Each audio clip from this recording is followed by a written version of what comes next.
হ্যাঁ মামা, কোথায় যাচ্ছ? গুলু গুলু, কোথায় যাচ্ছ তুমি? বললে না তো। হাই ফাই, একটু টাটা করে দাও, টাটা করে দাও, টাটা সবাইকে টাটা। মামা এই যে টাটা করে দাও, টাটা টাটা টাটা। বেবি যাচ্ছি। গুড মর্নিং সবাইকে, welcome back to another exciting blog. এখন ঘড়িতে বাজে ভোর 4:10 আর এদিকে আমার মাম্মাম দেখো ঘুম থেকে উঠে পড়েছে। আমরা আজকে একটু ঘুরতে যাব। কোথায় যাচ্ছি তোমরা ফুল ব্লগটা দেখতে থাকো, আস্তে আস্তে সবটাই জানতে পারবে। তো এখন আমরা রেডি হয়ে বেরিয়ে পড়েছি আর এখন আমাদের আসছে হচ্ছে গাড়ি। আর গাড়িতে কে কী যাচ্ছে সঙ্গে সবটাই দেখতে পারবে, পুরো ভিডিওটাতে দেখতে থাকো।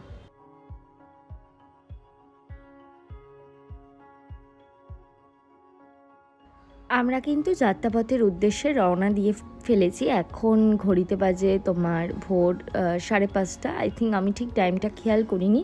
আর আমরা যাচ্ছি এখন হাওড়া স্টেশনে। আর দেখতেই পাচ্ছ স্টেশনের গন্তব্যে আমরা পৌঁছে গেছি।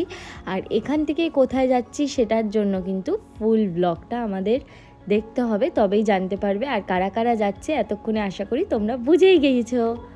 তো চলো এখন আমরা ট্রেনে উঠবো। Morning everyone, welcome back to YouTube channel. তো আজকে আমি আর মাম্মা, আমার ওর বাবা, আমরা সবাই মিলে যাচ্ছি হচ্ছে দীঘাতে। তো এখন আমরা অলরেডি ট্রেনে উঠে পড়েছি। রাস্তায় বেরিয়ে তোমাদের সাথে কিছু কথা শেয়ার করতে পারিনি, মানে বুঝতেই পারছি যে এতটা সকাল সকাল ঘুম থেকে উঠে ওকে রেডি করে আমরা আসতে কিন্তু অনেকটাই লেট হয়ে গেছে। তো একটু বাদেই ট্রেন ছাড়বে, তো তার আগে চলে ঝটপট তোমাদেরকে ভিডিওটা দিয়ে দিলাম। তো এখন যাচ্ছি হচ্ছে আমরা দীঘাতে, আর এটা হচ্ছে মামামের ফার্স্ট ট্রিপ। তো ওর এক্সপিরিয়েন্সটাও শেয়ার করবো তোমাদের সাথে। চলো ব্লগটা দেখতে থাকো। এগুলো শুরুর দিকেই তোমাদেরকে তো বলেই দিলাম কোথায় যাচ্ছি। আর সকালে আজকে ব্রেকফাস্টে এখান থেকে নিয়ে নিয়েছিলাম স্যান্ডউইচ, আর তার সাথে গরম চা খেয়ে আমি আর মামাম কিন্তু একটু ঘুম দেবো, কারণ অনেক সকালে উঠেছি। যেহেতু আমাদের দুজনেরই একদম অভ্যেস নেই ঘুম থেকে এত সকালে ওঠার, তাই জন্য প্রচণ্ড ঘুম পেয়ে গেছিলো। আর তার সাথে ট্রেনে কিন্তু চলছিল ভীষণ হাওয়া। আস্তে আস্তে কিন্তু আমরা দীঘার দিকে যাচ্ছি। আর এটা তো মাম্মামের প্রথম যাওয়া কোথাও ঘুরতে, আর ফার্স্ট টাইম ওকে নিয়ে এতটা দূর আমি ট্রাভেল করছি। ট্রাভেলে ওর সাথে যা যা এসেন্সিয়াল জিনিস আমার প্রয়োজনীয় ছিল সবটাই কিন্তু আমি নিয়েছি।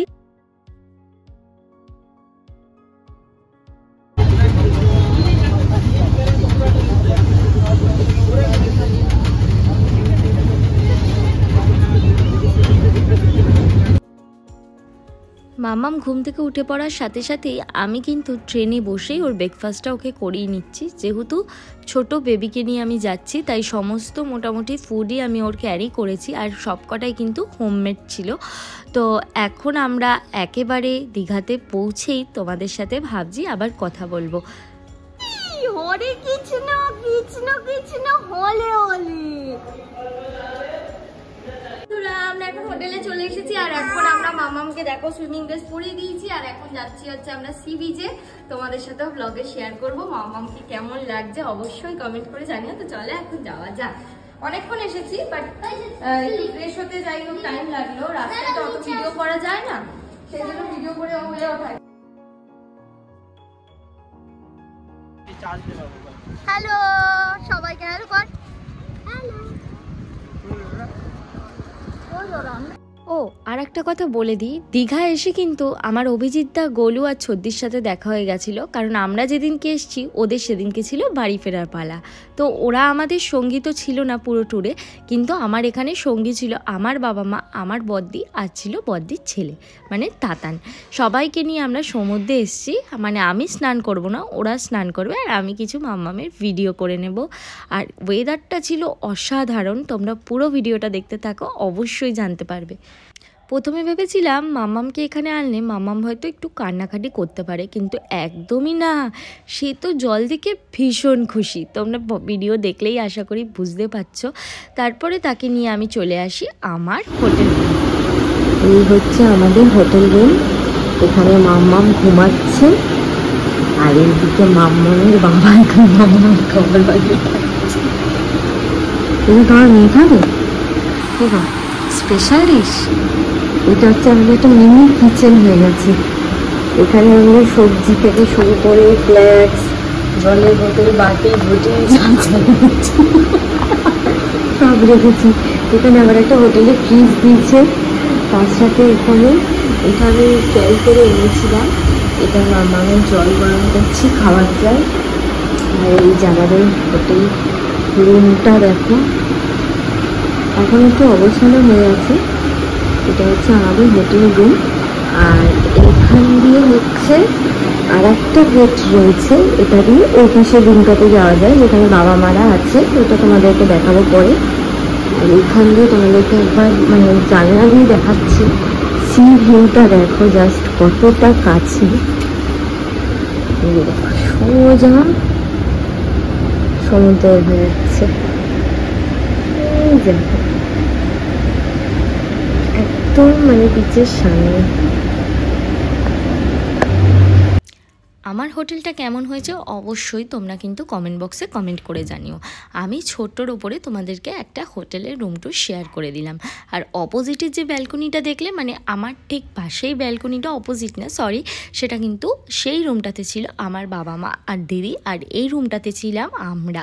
আর এখানে একটা দরজাও আছে, সেপারেট দরজা, যেটা দিয়ে কিন্তু ওই রুমে যাওয়া যায়, সেটাও তোমাদের সাথে পরে আমি শেয়ার করে দেবো। ভীষণই সুন্দর ছিল হোটেলটা, একদম বাজেট ফ্রেন্ডলি আর সি ফিসের একদম সামনে।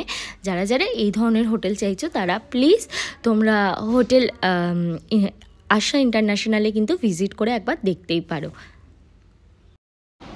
তো একটু আগে দেখতে পেয়েছিলাম আমরা সি বিচে গেছিলাম, সি বিচটাকে মাম তো ভীষণ এনজয় করেছে। তারপরে আজকে আমরা অনেকটা আসতে কথা বলছি, কারণ এখন ঘুমাচ্ছে বেচারি। আজকে সকাল থেকে একদম মানে রেস্ট নিতে পারিনি, সেই জন্য এখন ঘুমাচ্ছে দেখে আমি যথেষ্ট আস্তে আস্তে কথা বলছি, তো যদি ওর ঘুমটা ভেঙে যায়। তো এখন বাজে হচ্ছে তোমার 2:30, আমাদের লাঞ্চ হয়ে গেছে। আমরা লাঞ্চ করে সমুদ্রেতে ওরা স্নান করলো, মানে মা দিদি আর বাবানোরা স্নান করলো। আমি মামাকে নিয়ে বাড়ি চলে এসেছি, ওকে খাইয়েছি, খাইয়ে এখনও ঘুমাচ্ছে। তারপরে বিকেলবেলা থেকে একটু বেরোবো, কী করছি দেখতে থাকবে অবশ্যই। তো তোমরা অবশ্যই জানতে পারবে কী কী করছি সারাক্ষণ আমরা, মানে একটু হাওয়া বদলের আশায় দুদিন একটু অন্য ঠিকানায় আর কি কাটানো। একঘেয়েমি পরিবেশ ভালো লাগছিল না, তো সেই জন্য একটু ছুটি কাটাতে আমাদের দীঘায় আসা। তো চলো ব্লগটা দেখতে। আবার আবার আবার আবার এই যে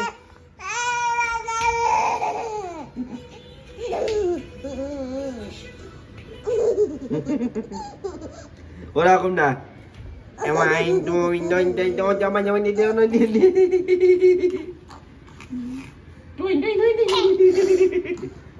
জানলা খুলে সমুদ্রের ভিউ দেখা হচ্ছে। এই তো এনেছি, এটা দিয়ে তুইও আনলি না। হ্যালো, আমরা একটু এই বাইরে বেরিয়েছি আমরা, আর রুমটা চলে গেছে, দেখেছিস? না না। হ্যালো বন্ধুরা, গুড ইভিনিং সবাইকে। এখন আমরা একটু বেরিয়েছি, যাবো হচ্ছে ওল্ড দীঘা। মামা এখন ওর দিদুনের কাছে। চলো ওল্ড দীঘায় চলো একবার। হ্যাঁ ওল্ড দীঘা। মানে আমরা রাস্তাতে যাই এটা।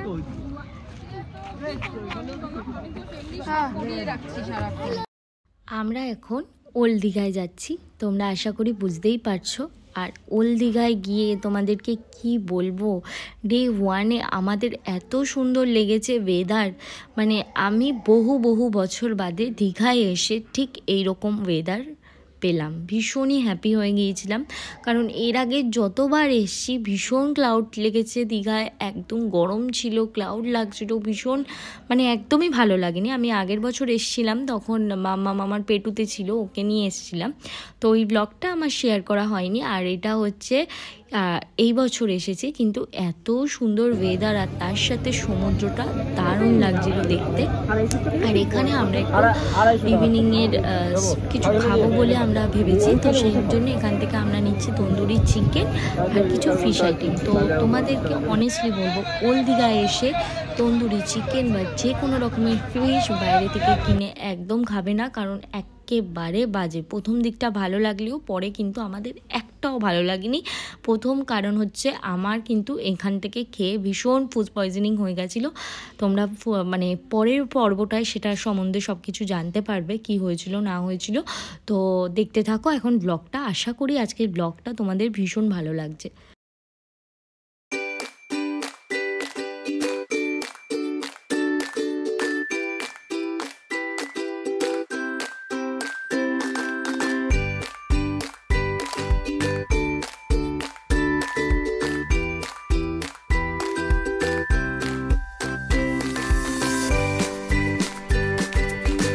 মামা বুড়ি কি করে? আমার মামা বুড়ি কি করে? কি করে? কি করে?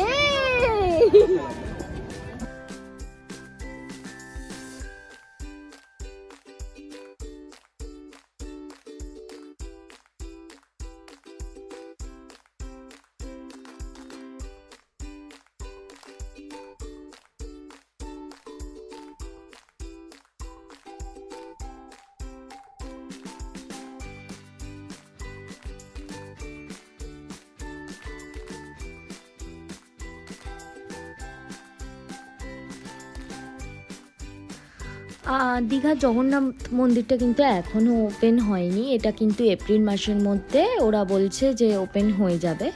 আর আমরা দেখো এখন হোটেলে ফিরে যাচ্ছি। আর আজকের এই ব্লগটা তোমাদের কেমন লাগলো অবশ্যই আমাদেরকে কমেন্ট করে জানিও। আমরা কিন্তু তোমাদের সাথে ডে 2 এর ব্লগটা খুব শিগগিরই শেয়ার করব। সবাইকে জানাই শুভরাত্রি, গুড নাইট। এখানে মাম্মা আর ওর পাপা শুয়ে পড়েছে। দেখা হবে তোমাদের সাথে আবার ডে 2 এর একটা ব্লগ নিয়ে। ততক্ষণের জন্য তোমরা সবাই সুস্থ থাকো।